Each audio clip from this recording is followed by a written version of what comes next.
दिवाळीमध्ये आपण सर्वजण हिंदू सणाप्रमाणे साजरा करतो। आज पाडवा आहे। पाडवा म्हणजे आपलं मराठी माणसाचं नवीन वर्ष आहे। 3.5 मुहूर्तापैकी महत्त्वाचा मुहूर्त आहे।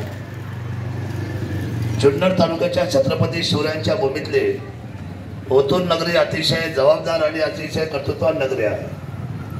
चैतन्य महाराजांचा आशीर्वाद आहे। साक्षात कपर्तकेश्वर इथं आहे। श्रावणची यात्रा आपल्या सर्वदूर असलेल्या महाराष्ट्रामध्ये आहे आणि म्हणून या ओतूरला एक वेगळ्या पद्धतीचं अधिष्ठान निर्माण झालेलं आहे। स्वर्गीय जांभळशेठ तांबे यांनी आपल्या तालुक्याचं नेतृत्व केलं या मातीतून आणि खरं तर जुनी जाणती जेवढी मंडळी होती ज्यांनी या गावाला आकार ओंकार द्यायचा प्रयत्न केला ती सगळी मंडळींनी जांभळशेठच्या खांद्याला खांदा लावून काम केलं आणि आज हे दुसरं वर्ष आहे। खरं तर मागच्या वर्षी पहिलं वर्ष होतं, हे दुसरं वर्ष आहे। सत्यशोधक भाऊ कोंडाजी डोंबरे पाटील प्रतिष्ठान।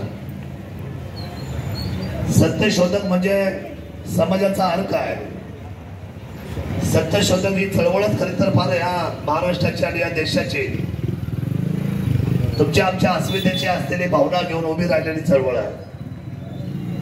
शेतकरी हा कणा आहे खरं तर ह्या भारताचा।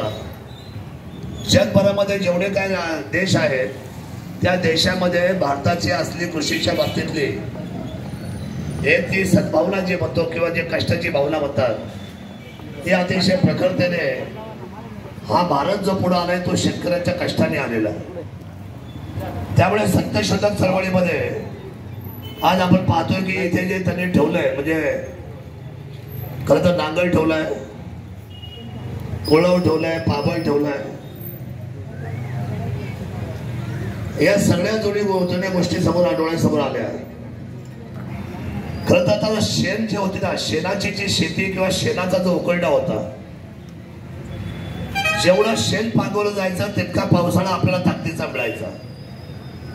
म्हणजे बैल आणि गाई यांच्या माध्यमातून जे खत मिळायचं आपल्याला, त्या खतातून साकारला जायचा कृषीचा सगळा कारभार। आता तो खरं तर तो शेतसारा राहिला नाही, ती माती राहिलेली नाही, तो गावगाडा राहिलेला नाही। आता सर्व मंडळी आधुनिक झालेलो आहोत। आता मला प्रामाणिकपणे सांगायचंय, आजही सारवलेल्या भिंती, सारवलेले अंगण कोरोना सारख्या रोगाला सुद्धा प्रतिबंध होते। म्हणजे शेणामध्ये एवढी ताकद होती की त्या ताकदीने कुठलाही असलेला आजार आपल्यापर्यंत डोकत नसायचा। आता सिमेंटची जंगल झालीच महाराज। सिमेंटच्या जंगलाबरोबर तुमच्या आमच्या असलेल्या पूर्वाश्रमीच्या जेवढ्या काही सुरक्षित गोष्टी होत्या किंबहुना शेतकऱ्याचा जो ऐवज होता तो ऐवज खरं तर या संपूर्ण आधुनिकरणामध्ये संपला।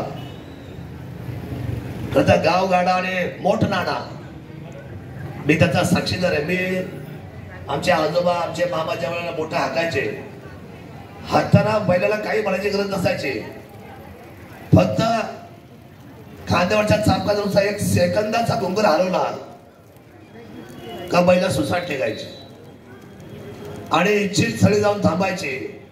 वरतून खालून भरलेले मोठे यायचे आणि पाणी असं ओसाडून व्हायचं, संपूर्ण असलेली शेती पिकायची।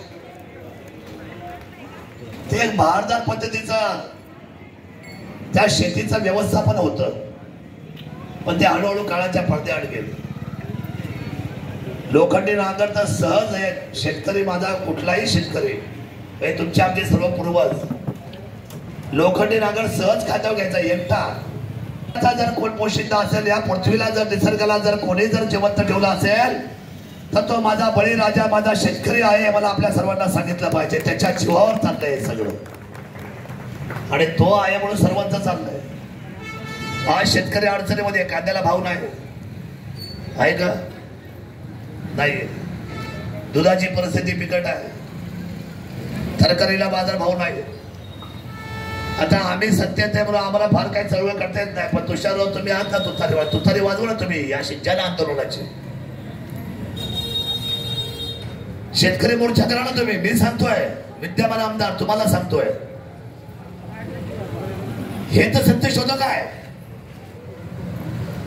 सत्यशोधक म्हणजे चळवळ। सत्यशोधक म्हणजे समाजातल्या सर्व दूर असलेल्या माणसांना न्याय देणं. लोकशाही म्हणजे काय? लोकशाही म्हणजे जशी पती पत्नीची दोन चाकं म्हणजे संसार,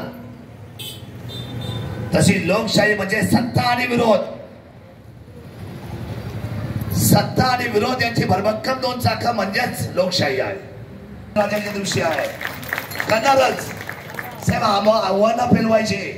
आव्हानं पेलवायची ही आमची जबाबदारी राहिलेलीच आहे. मी कधी अशा म्हणत नाही का या आव्हानाने मी काय करू. मी आत्ताच 15 मिनिटं पालकमंत्र्यांशी बोललो. कल आता धरपकड मोहीम चालू करणार. आता वाट नाही पाहिजे बिबट्यांची. सगळे बिबटे उचलायचे आणि जवळजवळ 1000 असलेला, जसं आपल्याला निवारा केंद्र आहे ना, 3 महिन्याच्या आतमध्ये 1000 बिबटे बसले असा निवारा केंद्र चालू करतात. ठकलून द्यायचे सगळे, एकाला बाहेर सोडायचं नाही. आता हल्ला समाज भ्याला या गरिबांनी करावं काही. शरददादांच्या उपोषणातून उपाय काढावा काही, अजून काढा. हाय आमचा पट्ट्या शीघ्र घावी. आम्हाला घरता अशा माणसाने जिवंत ठेवलं तर शरद सोडले काय चीज देव. संकट हे माझं संकट आहे, तसं या जुन्नरच्या शिवभूमीमधलं किंवा या महाराष्ट्रातलं संकट हे आमचं संकट आहे. आपण निश्चित राहा, मार्ग निघेल. तोपर्यंत मात्र काळजी घ्या. आज पाटील प्रतिष्ठान, मला नंदू शेठचा फोन आला. आता जयप्रकाशजींनी मला 2दा फोन तेवढं करावं.